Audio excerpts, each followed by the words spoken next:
আজ আমার বাড়িতে একটা মাইক্রোওভেন রিপেয়ারের কাজ হচ্ছে। তো মাইক্রোওভেনটার প্রবলেমটা হচ্ছে গরম হচ্ছে না। খুলে দেখাচ্ছি অ্যাকচুয়ালি কী প্রবলেম হচ্ছে। চলো খোলার পরে ভিডিওটা দেখাচ্ছি। মেশিন অন করলাম। মেশিনের অ্যাম্পিয়ার 3.1 3.5 শো করছে।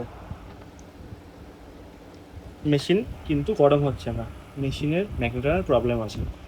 তো ম্যাগনেটনটা চেঞ্জ করার পরে দেখাচ্ছি মেশিনটা কীরকম কন্ডিশনে রয়েছে। মাইক্রোওভেনে সাধারণত এই কন্ডিশানে ম্যাগনেটন ছাড়া অন্য কিছু খারাপ হয় না, তাই আমি ম্যাগনেটনটা চেঞ্জ করে দিলাম। এই যে এলজির নতুন ম্যাগনেটনটা আমি নিয়ে এসেছিলাম, অরিজিনাল। এই ম্যাগনেটনটা এবার এখানে লাগাবো। আমাদের এলজির ম্যাগনেটন লাগানোর কাজ কমপ্লিট। এবার মেশিন লাইন দেবো। মেশিন লাইন দিয়ে দিলাম, স্টার্ট করে দিলাম। অ্যাম্পিয়ার পুরো পারফেক্ট নিচ্ছে 6.4। এবারে মেশিন গরম হচ্ছে। মেশিনের কভার ওয়াশের কাজ হচ্ছে। এসি ক্লিনার ফোম দিয়ে, কয়েল ক্লিনার ফোম দিয়ে আমরা মেশিনের কভারটা মুছছি, এতে মেশিনটা ভালো ক্লিয়ার হয়। মেশিনের কাজটা টোটাল কমপ্লিট করার পরে এরকম দেখতে লাগছে, আগের থেকে অনেক বেশি পরিষ্কার হয়ে গেছে।